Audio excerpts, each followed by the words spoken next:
Hello, how is everyone doing?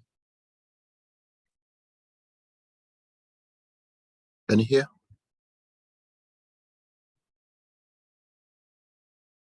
You guys are on mute.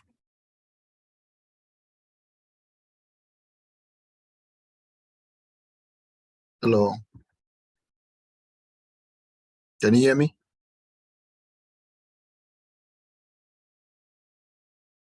Okay, I have to get somebody to let me know if you can hear me. Yes. Oh, This is Faith. hey, Can hi, hear you. Faith. How are you? I'm fine, thank you. Welcome. Thank you. Mhm. You in Nairobi? Yes, I'm in Nairobi. Okay, nice. Let's give them maybe the rest of the team about 2 more minutes and then we get started. Okay. Did you guys have time to read the links I sent you? Everything? I didn't quite finish. I started reading, but I had a crazy day, but I'll finish it between today and tomorrow. Okay, cool. No big deal.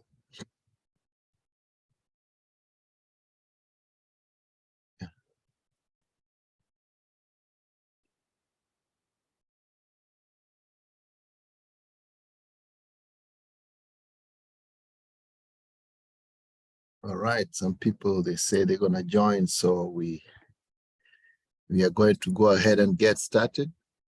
Okay, for those people who will join, they'll find us on the way. Okay, and this class pretty much is about data structures and data structures as applied in Python programming.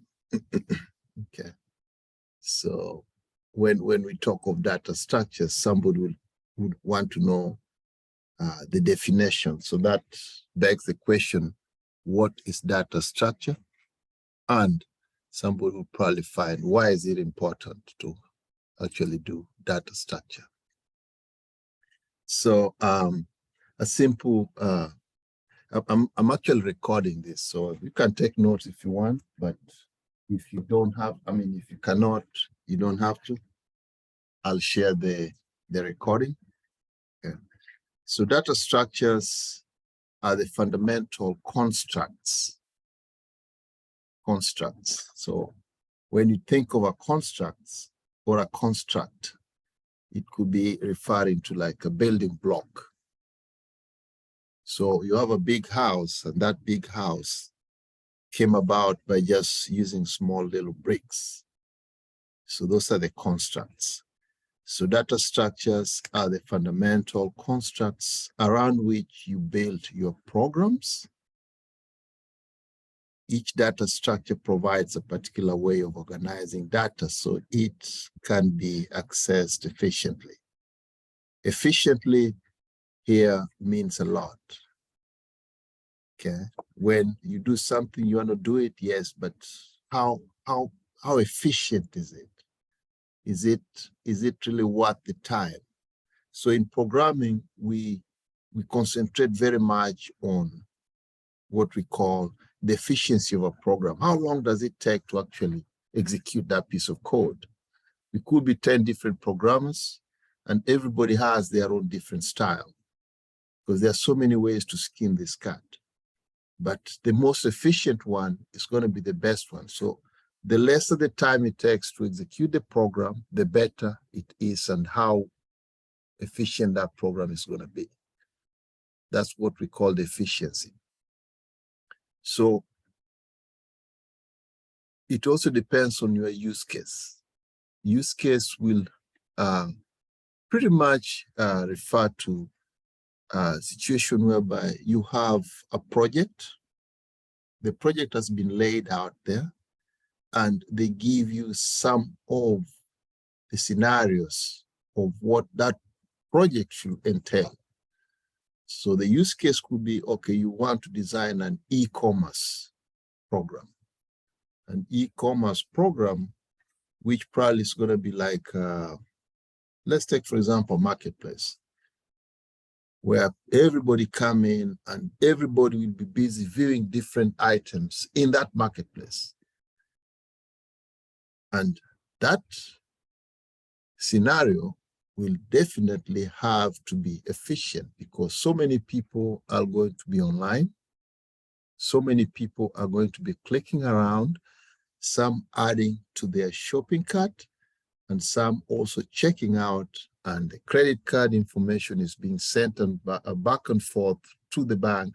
In this case, it could be M-Pesa, it could be straight to MasterCard or Visa, and it could be also through other means. So it's very important for the program to be efficient, and it's very important for that program to also have a use case. I remember Denzel has been talking about, you want to do, let's say, a project, and you want people to give you an idea of a project you'd like to do. That project you have in mind, or that project you're thinking of doing, which you have not yet come up with, is actually going to be a use case. So Python ships with an extensive set of data structures in its standard library. And those are some of the things we'll be talking about as we tackle this. Okay, now that is the what. Now we are going to go ahead and talk about the why. Why does it really matter? So the what is data structures are the fundamentals, constructs around which you build your programs. Each data structure provides a particular way of organizing data so it can be accessed efficiently. Efficiently is the key, depending on your use case. Use case here is going to be your scenario, depends on what you have in mind. Python, remember, comes with an extensive set of data structures in its standard library. Now, when we talk of data structures, what do we mean? Can somebody help? Feel free to chime in. Let's unmute and then tell me what you understand by the word extensive data sets of data structure. What are the examples you have or you can think of? Feel free to jump in, please. There are lists. You'll have to speak up a little bit. Are you talking about the data types? Or The data I don't know. types. Yeah, that would be the data type. So can you give examples? Yeah. Lists and then sets, tuples, dictionaries. Correct. So those are dictionaries. When you talk of data sets, some of the things which come into mind, first of all, would be like tuples or tuplets, dictionary, sets, and so many others. So, this, each and every one of those has their own attributes. A dictionary has its own attribute. A list has its own attribute. A tuple has its own attribute, and even sets. And we have so many of them. So we're going to talk about those too. So in addition to that, now we are going to answer the why. Why does it really matter? Why do you care? Why is it so important? Now you know programming, yes, but you probably, okay, you are an engineer. You know programming. Now, why do you even bother to talk about the why? Now, the why is data structures are necessary for designing efficient algorithms. Okay, now that's the why. Remember the what.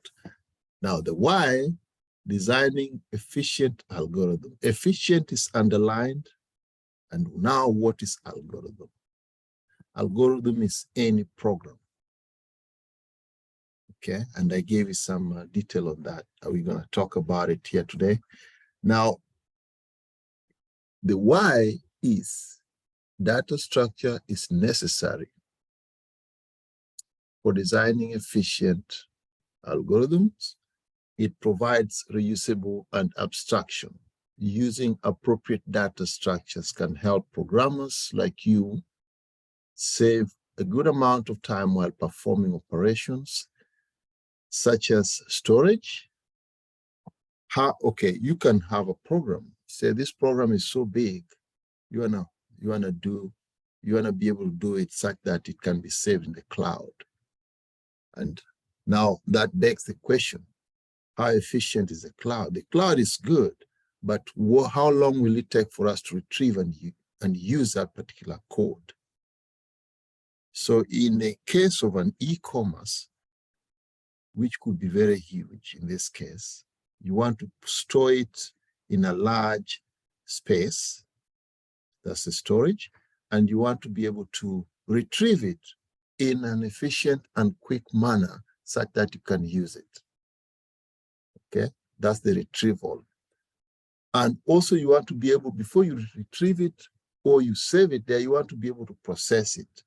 To process that data, you have to be able to make sure that it's efficiently processed. So we have the processor.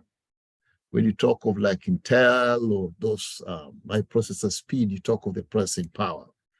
When you talk of storage, you talk of the hard drive. How big is your hard drive and how big is the memory? Okay. And you talk of the retrieval is the seek time. How long does it take for me to actually read it and be able to use it?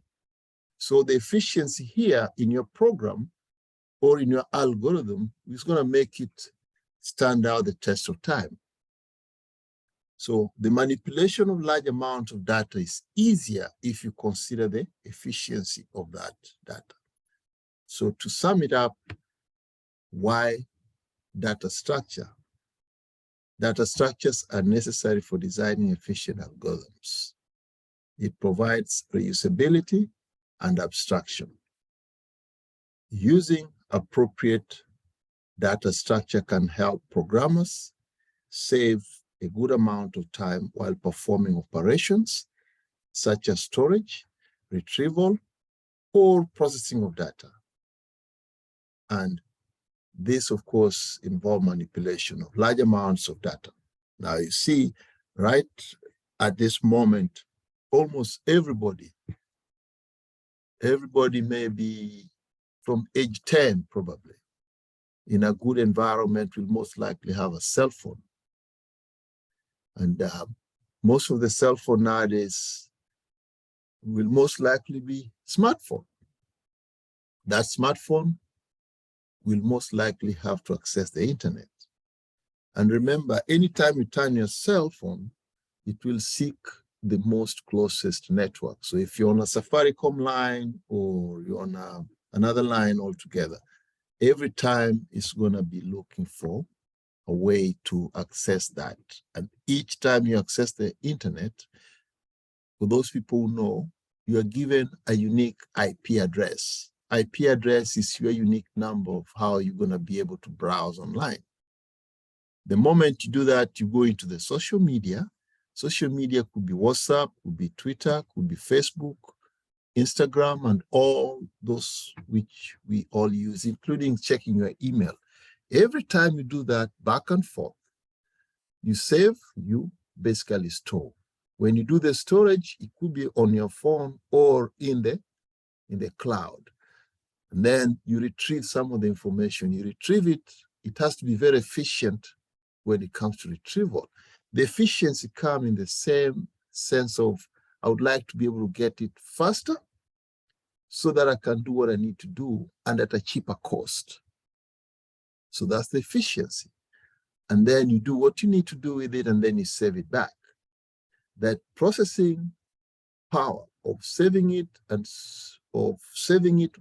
which means storing it, and also retrieving and then saving it back is actually the processor working for you. And that's going to depend on the efficiency of how you all design your program. And that's where the data structure fits in. Okay. So having said that, what do we understand by the term algorithm? What do you understand by the term algorithm? So algorithm, like we said, it could be any program, right? And a programming algorithm is a sort of recipe. Say you like cooking. and you want to cook maybe a pot of rice. There's several ways to cook that rice, depending on whether you like it pilau way or you like it just, you're in a hurry, you just want to do it differently. Maybe you want to fry the rice. So that recipe style you have, that's your algorithm. Now a programming algorithm is a sort of recipe that computer uses to solve problems. Okay, your recipe could be, let's say, Faith has her own recipe. She'd like to cook rice the way the Coast people does. And then maybe, let's say, Joy would like to do it differently. And when you come to Esther, Esther would like to do it her own way because maybe she likes the way the Chinese does it. So there are so many ways to skin the cat. At the end of the day, you come up with the same rice. Let's say each and every one of you, I give you a bowl of rice and say, go ahead and cook it. Come up with your own way of doing. That's the method. The method will be your own approach to doing things, right? Now, once you finish it, and then you bring it to the table, we have maybe 3, 4, 5 different judges. We say, go ahead and eat this without any bias. Eat A, eat B, eat C, eat D, and E rice. And then give us your assessment. Which one you think is more delicious than the other? Which one is more well cooked? And if it was well cooked, how long did each one of those take for it to be cooked? So that's the efficiency. So we want it perfectly done. We want it for a short period of time and the cheapest cost. That's the efficiency, okay? So a programming algorithm is a sort of recipe that computer uses to solve problems. Now, in the notes I gave you in the WhatsApp, we can review the definition of algorithm in a program or in programming by learning what one looks like through an example. And we define the terms such as procedures, the inputs, the outputs, and also the pseudocode. Now, when we say the pseudocode, what do we mean? Say, for example, I give each one of you, I give Brian, I give Faith, Denzel, Immaculate, Joy, Hezron, Ian, and Esther, each bowl of rice, right? And then I say, I'm going to give you tomatoes. I'm going to give you dania. I give you onions. I give you some oil. I give you maybe coconut oil, coconut water. And then I say, now you have the GCOs, go ahead and do what you can do. I will not tell you what you need to do, and I don't want you guys to discuss. Just come up with something.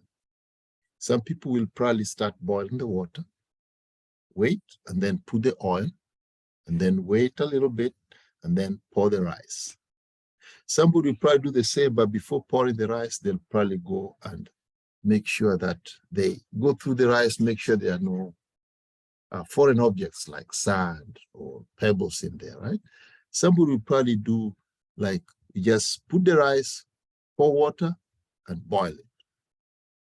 Somebody will probably do different, like somebody will probably want to do the pilau, but again, I did not give you the pilau ingredients. So it might be hard. So what is a programming algorithm? So a programming algorithm makes you think of a programming as a recipe that describes the exact steps needed for a computer to solve a problem or reach a particular objective. And that objective has to be the goal, right? Now, we have all seen food recipes. In this case, we took the recipe of a rice. For those people who went through my class, the introductory part, you probably read about my notes regarding the rice recipe, the pilau, okay? Now we've seen we've seen food recipe, they list the ingredients needed and a set of steps for how to make the described meal. If you want to cook ugali, different people will do it differently. If you want to cook uji, different people do it differently. How about tea? There's tea masala, there's strong tea and all that, right? So we all reach the same destination, okay? But we use different methods. Some methods are too long, some methods are shortcuts, but some methods might just be moderate. Too long, shortcut, or moderate doesn't matter. But the question here is, was it well done? And if it was well done, how efficient was it? Did it meet the obligations needed?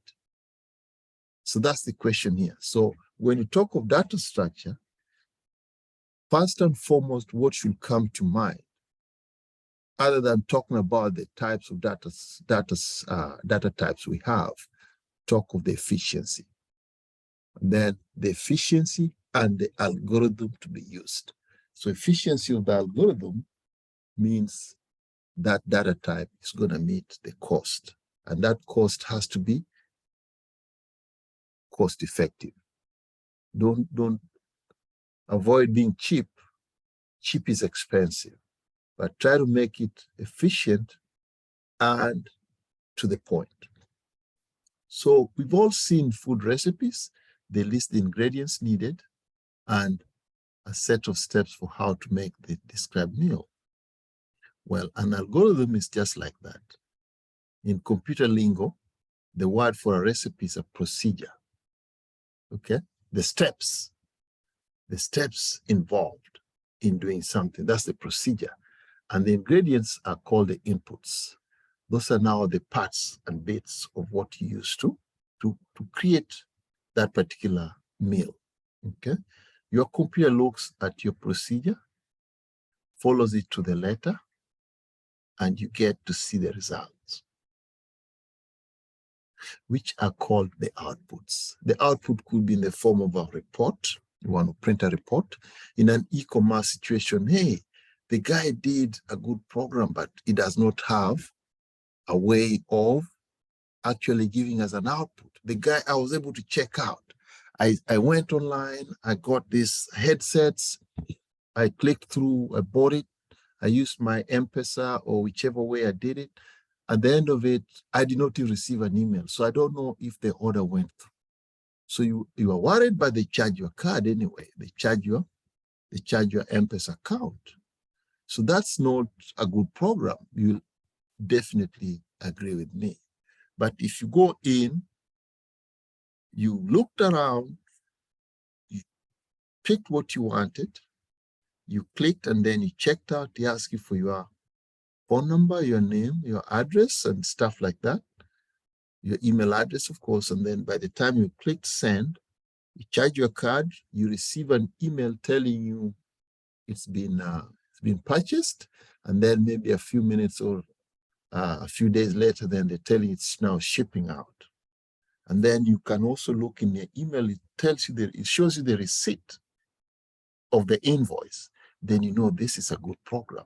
Now your computer looks at your procedure, it follows it to the letter, and you get to see the results, which are also called the output. So in this case, your output is going to be the printout, or it could be not necessarily a printout, but it could be an email in your inbox, which only you can access. Now, programming algorithm describes how to do something, and your computer will do it exactly that way every time. Well, it will once you convert your algorithm to a language. So your algorithm could be, you can think of, let's say, think of an idea. The idea has steps, okay? And think of a recipe, your favorite food. And that recipe, you want to put it in such a way that you say, what I need to cook will be A, B, C, and D in order for me to get this dish right. And say, for example, Jiko, if you have a Jiko, some people might prefer, I want to do it on a, let's say on a cooker, electric cooker or gas cooker. And then some people might say, I would rather bake it. Some people say, man, I probably want to boil it. And some people might say, Well, either or, instead of doing this, I would rather just go to the store and buy already, maybe go to the hotel and then just buy already cooked meal. So it depends on what you want. But at the end of the day, the objective is met. Are you satisfied? Yeah. With what you did? Yes. But is it efficient? That's the question. Well, it will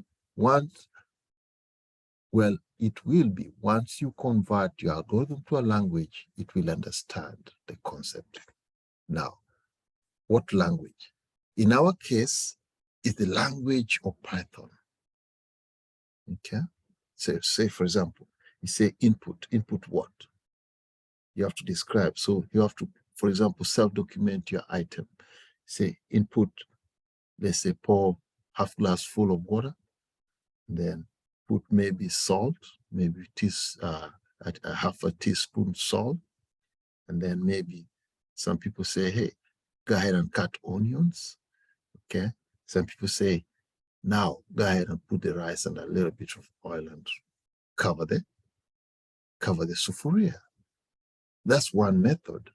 And that method might not be what, for example, Hezron would like to do. That probably might just be Joy's method. Ian might do it differently. Faith might look at it differently. The same applies to Brian and Denzel, even Immaculate. So your method will be what will stand out. So it's always lead to a solution and to be the most efficient solution you can think of. It's often a good idea to number the steps, but you don't have to. Instead of numbering steps, some folks use indentation. In our case, in Python, yes. But always what I would encourage somebody, before you even put your ideas together, you probably want to jot them down. That idea of jotting your ideas down will help you organize yourself. When you do that, you are actually writing what we call a pseudocode.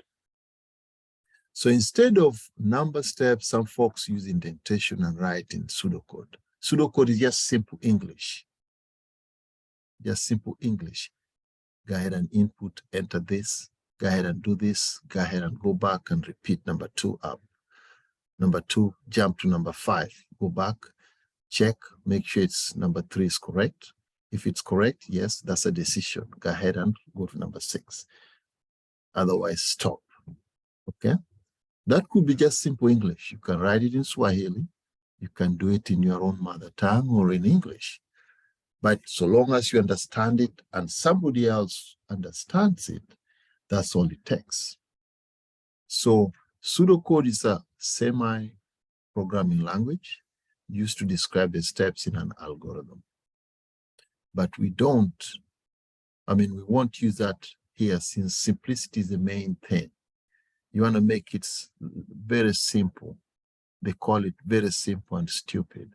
That means you don't want to make it complicated. There's no need. Make it simple, efficient, and cost-effective. So some people use diagrams, what we call flowcharts. Flowchart is very helpful. When I was going through my courses, that was a big deal. You have a flowchart template. You have to write, like you start, create a variable to receive the user's, for example, in this case, email address, clear the variable in case it's not empty. That means you have to initialize it, and then ask the user for an email address. That means you want them to enter that. And then you probably want to, before you store it, in my case, I want to verify. So the validity of this email, does it have like the @ sign? Make sure it's a valid email. If it does, yes. Most of the time I would say, like, if it's a valid email, instead of storing it, I'm going to let them enter that valid email, and then the email they enter will send them an email. Okay. The program they're using will send them an email. And then I'll tell them, now go back into your inbox and make sure that you receive that email. If you did, that email will have a link. Click on that link, and automatically that link will authorize you to actually say that that email has been verified. And then you come back and then store the response in the variable. That's a good way of validating that email. Check the stored response to see if it's a valid email. If not valid, go back to step 3. Otherwise, go ahead and end it. So that's what we call a pseudocode.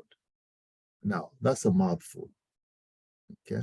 Let me go ahead and stop there for 1 second, maybe a few minutes. And then let me get your input. What do you guys think? Is it something you expected? And just remember, this is more deeper than what you thought, because even though it's talking about some of the stuff you did in data types, this is now data structure. Take those data types and then tell you what to do with them in an efficient way. Do you have any questions before we proceed?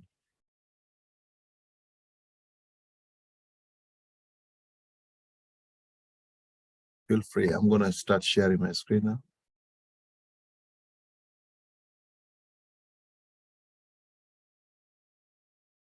Guys, any question? Anything you want to add? No question for me. No question. Okay. All right. I just want to make sure we're all on the same page. If you don't have any question, that's okay. But don't be afraid to ask, please. Don't be afraid to ask. We have to get this right. So we are going to go ahead and talk about the variables. Okay, let me go ahead and share my screen.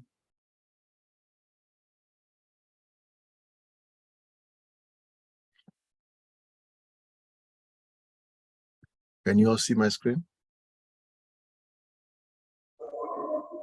Yes. Okay. What do you see? Do you see the variables here? Or what do you see on the screen? What is available for you to see?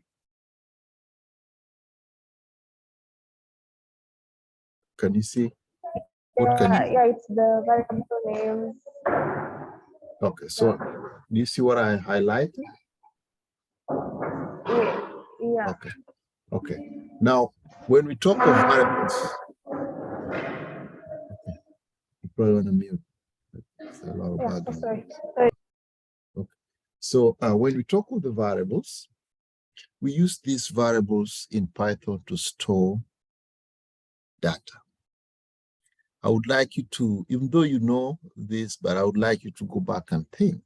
You probably missed it in the introductory part. Variable is like a vessel, right? A vessel is a container.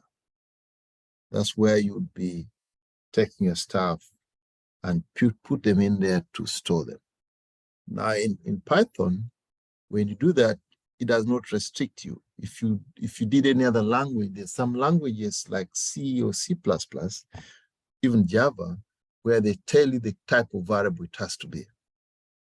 For example, if you're storing your age, it will not accept certain type. But if you're storing, let's say, a name, it has to be a string. But you cannot store, for example, a string, an age in a string could be like an integer. And say, for example, if you're storing a price of an item, it has to be like, let's say, in a float or a decimal, depending on what language and what they call it there. So variables are used to store. I hope this is big, large enough for you to see. So variables are used to store data. They take memory space based on the type of value we assign to them. Creating a variable in Python is simple. You just have to write the variable name on the left side, and then you put an equal sign and the value on the right. So if it's, let's say, it could be like something like you put a name equals to, let's say, you have to put a string, so you have to enclose it in either double or single quote, like they did here. That's a name. But in some cases, this double quote will be single, right? And The number here could be your age. The guy is 100 years old, or the guy could be only 20 years old, or 30, or 25. But Python does not care very much about the data type, but instead, so long as you put that without a single or double quote, it will know this is a number. If you put a single or double quote here, it will know this is a string. And this string could be, hey, that's my name. Okay. Let's see here, 1 second.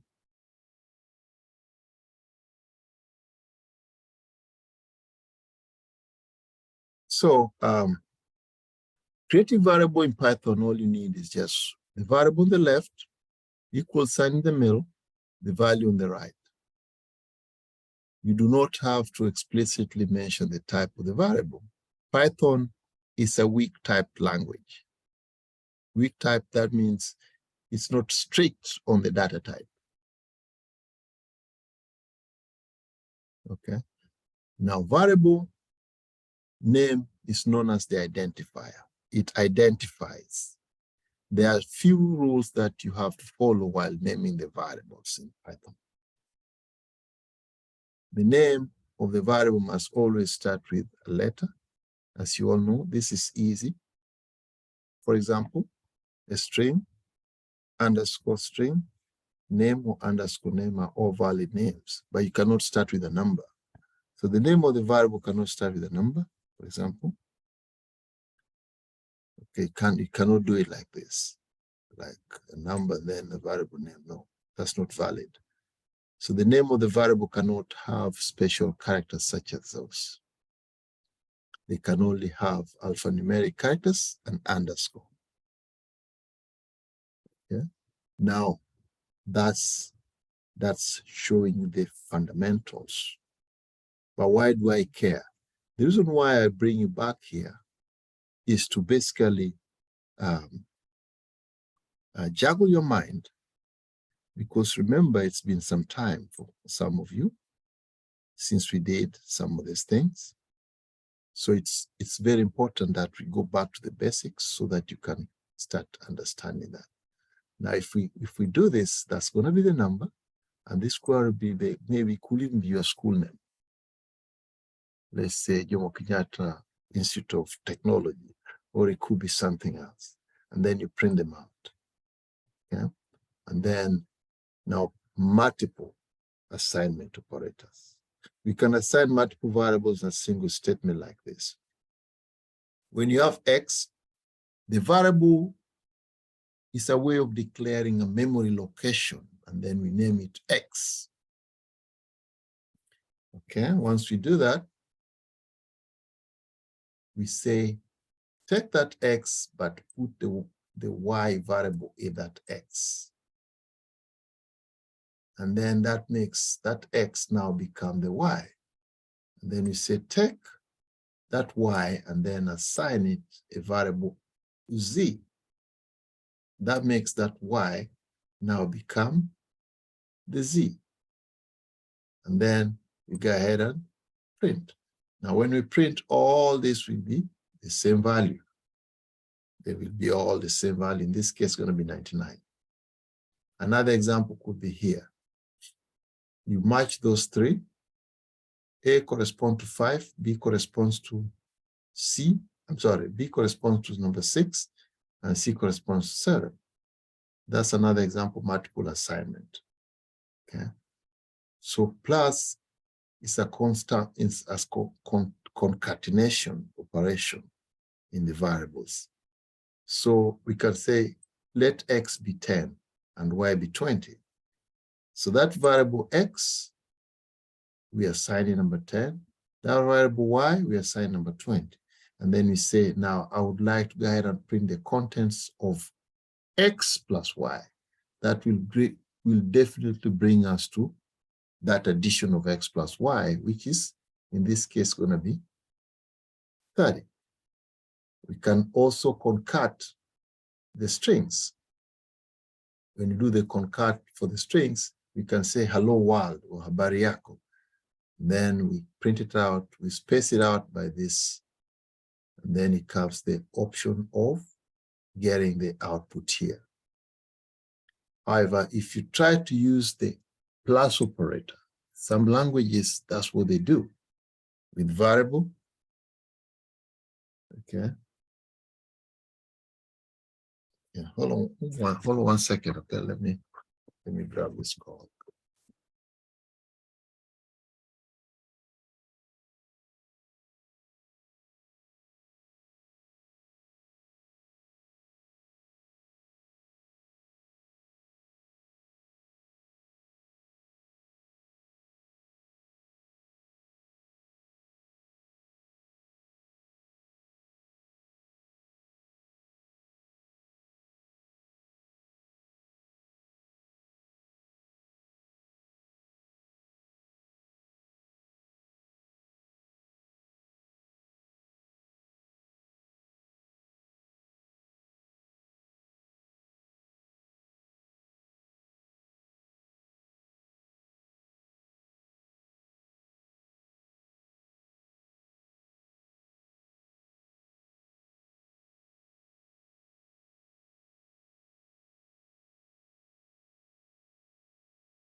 Sorry about that, I'm back. All right, so here, like I said, in some languages, we use the plus sign. That plus sign with the variable x and p, then you will get the following error. So you cannot concat in Python using a plus sign unless you have a way of manipulating that. Okay, so data types define the type of data. For example, here we could be talking 1 to 3 as an integer, while hello is a string. So we have here we have integer, we have string. The data types in Python are divided into 2 categories. Remember that. We have the immutable. That means you cannot edit it, cannot be changed. And we have the mutable, which can be changed. So those are values which can change. Okay. And then the immutable, which cannot be changed. When I say cannot be changed dynamically, that's what I mean. So when it's in the process of being manipulated by the system, it's not changeable. So we have numbers, you have string, and we have 2 place. Those are immutable. And then mutable data types are like in Python, lists, dictionary, and sets. Okay. So in Python, we have the keywords. You have to basically memorize this. You have to know which one. So that way you don't use this in your variable declarations. Okay. Let me see here.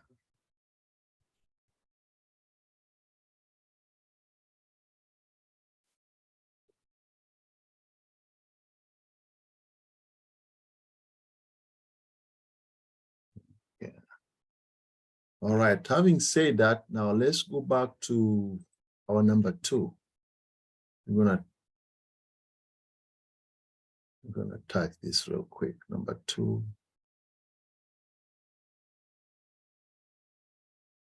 So the variable, the data types, okay?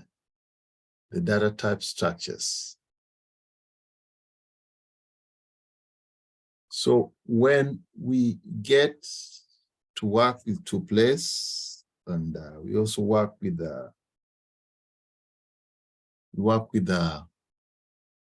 dictionaries and all that, now we'll be able to manipulate that, and that's what now will be addressing the data structure. Now, when we say that data structure, we can append, we can extend, and we can also insert. Okay. Let's see.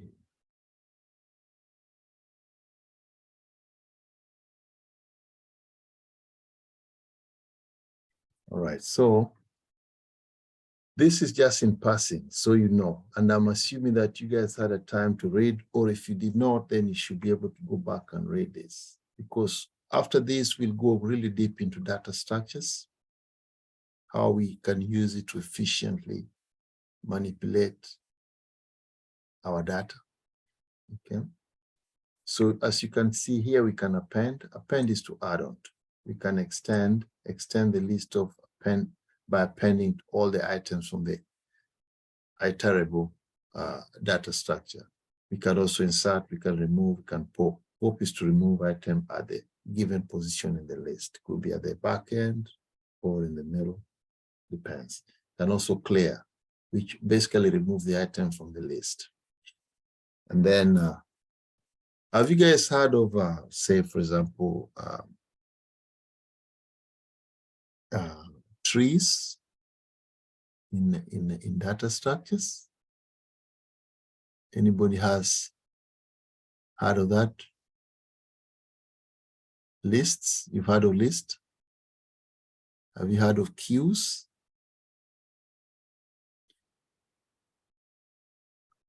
It would be nice to actually hear something. Don't just keep quiet. Yeah. We have heard even of stacks. Okay, stacks, lists, okay. Lists, stack, trees. What else have you heard of? Queues, the queuing. So those will be forming the basis of what we are going to talk about in the data structure realm. So when you go through this basically tell you what needs to be done in a data structure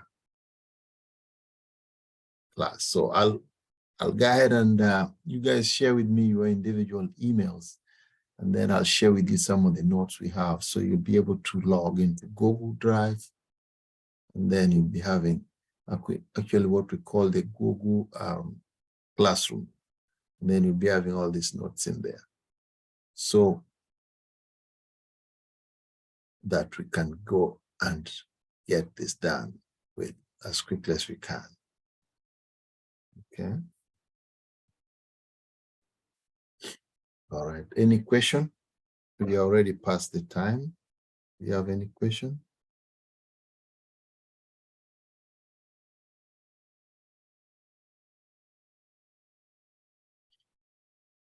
Yeah.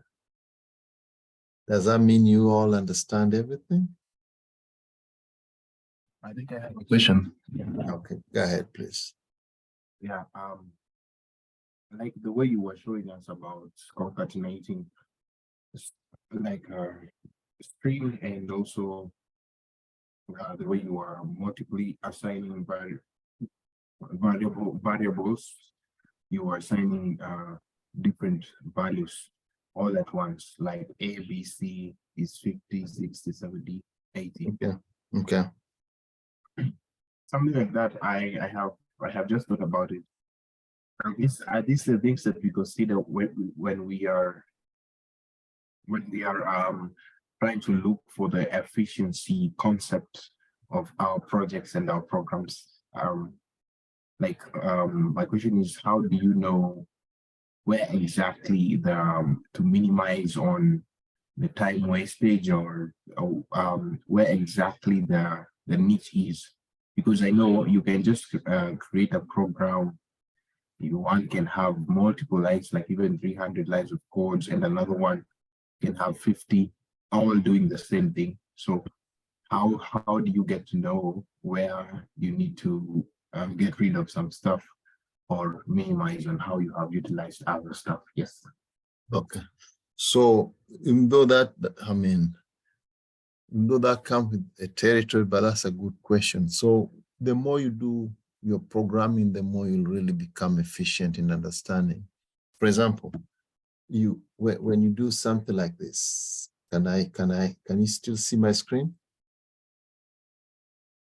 This one, can you still see it? Yes.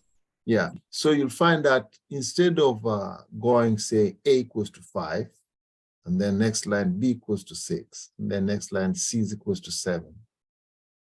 This efficiency here is just an easy way of typing, but it does not necessarily mean it's going to create your program to be efficient when it runs. Efficiency in running the program will depend on the algorithm. How efficient is that algorithm? Algorithm has to be like, use a benchmark. Benchmark helps you measure the number of minutes it takes for your program to run. And that number of minutes, the measurement is what we call efficiency. That will take us to what we call the big O notation. The big O notation measures the efficiency. So this is a mathematical formula that describes the limiting behavior of a function when the argument tends towards a particular value or infinity. How efficient was Denzel's program compared to, let's say, Joy's program? And how readable is your program does not have to be that factor. It does not have to be factored in there. So the readability of your program, how easy is your program reading? How can we easily read your program? May not factor very much in how efficient your program is in terms of the execution, the execution time. Let me take you back. Let me just tell you something here. There's something we call fetch. Tell me if you've heard of it. Fetch executable. Fetch execute cycle. Fetch execute cycle. You've heard of it? No, I don't think so. Yes. You've heard of it, right? Okay. Yeah. Now you see, this depends on how the computer takes a particular program or software and runs it until it produces the output. Now, the fetch execute cycle, there are 4 stages in the cycle, right? The CPU fetches the instruction one at a time from the main memory. Main memory is very fast. If main memory is fast, then the processor has to be fast as the main memory so that we can easily look and get it and bring it back. So the CPU fetches the instruction one at a time from the main memory into the register. What are registers? Registers are temporary locations, or registers are temporary memory locations in the CPU. So the smaller the register, okay, that means the smaller the memory. And in such a case, it could be a problem when we need to run a bigger program. Okay, so the CPU decodes that instruction. So you could be having that instruction, yes, but again, you have to interpret it. When you do the interpretation, That's what we call the decoding. So how is your program going to be decoded? By making it efficient. If it's efficiently done, it will take us a little time to do the fetch execute cycle. If the fetch execute cycle takes a long time, that program means takes a long time and therefore it's not efficient. And then number 3, the CPU executes that instruction and then it repeats there until there are no more instructions. So the cycle now goes back and forth until it's done. So some programs are very efficient. You see, I'm sure you guys have heard of like C programming language is very fast. That's true, but it depends on how you program it. If you did the program and it's not properly programmed, then it might not be that efficient. So you have to know how you actually utilize the memory and how you assign those registers to be able to be used by your program. So, for example, let me tell you this. Say you are doing a program whereby you're doing a program which has to handle very large numbers, okay? And then you, for some reason, did not consider that you needed this program to be able to store these large numbers. Instead, it could be like in the billions, okay? But instead, you only considered it to consider up to 1,000.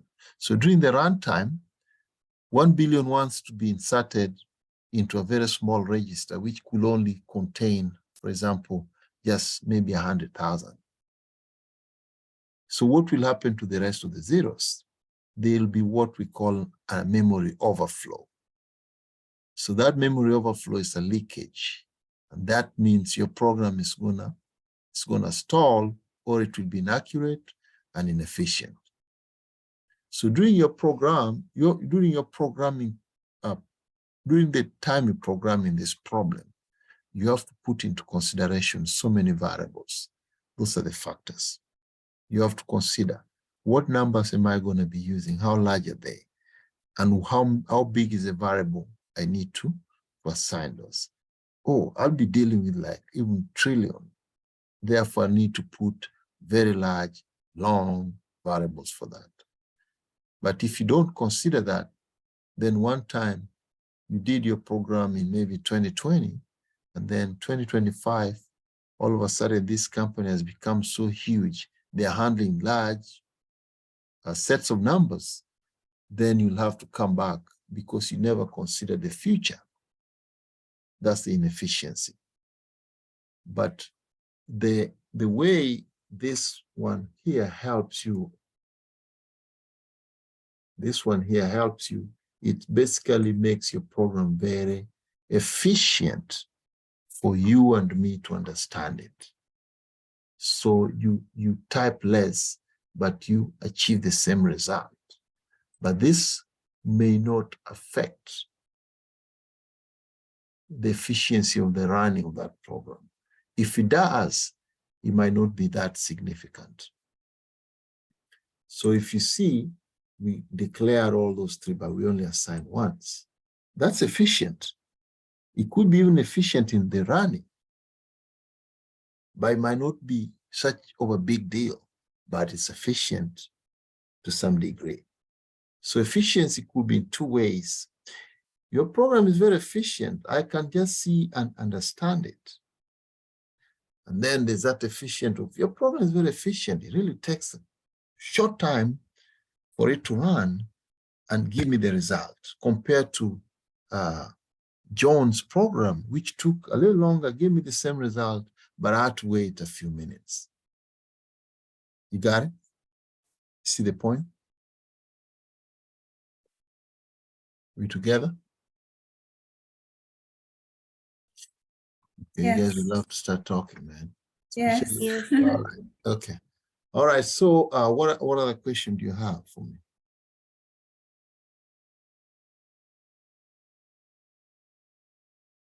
Any other question? So today's class was basically to take you back and give you an overview. Okay.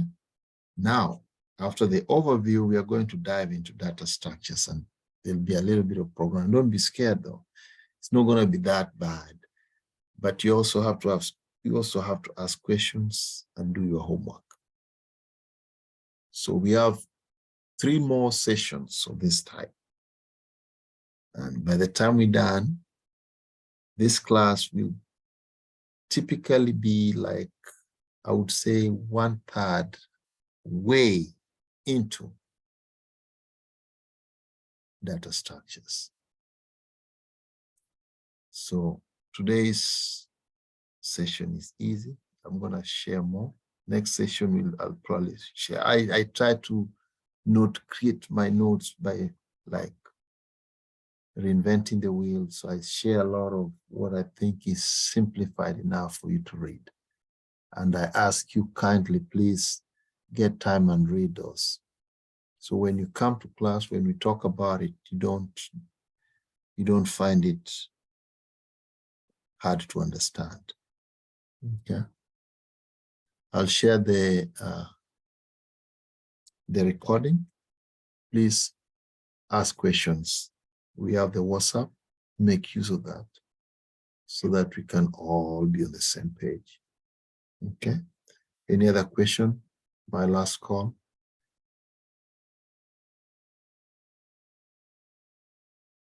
Anything else? So we're gonna have another class. I'll let you guys know in the WhatsApp forum. Okay.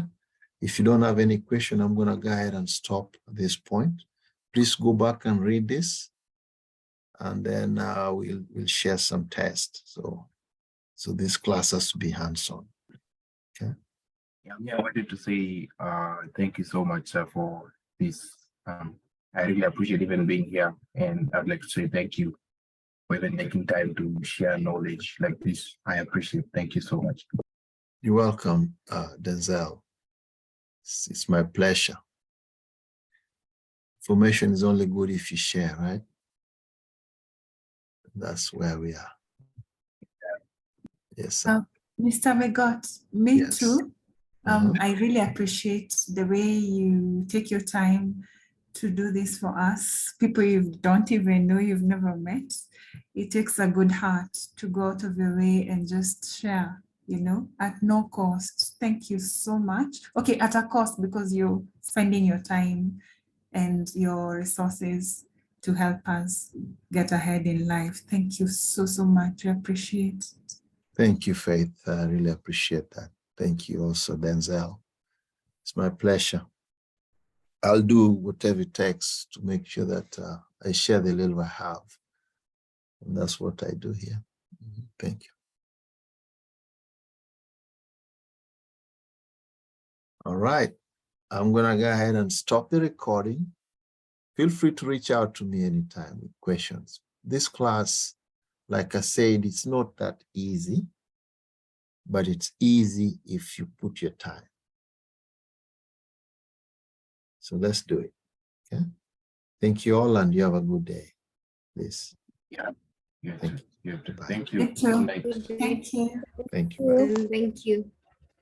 Thanks. Thank you. Thank you. Bye.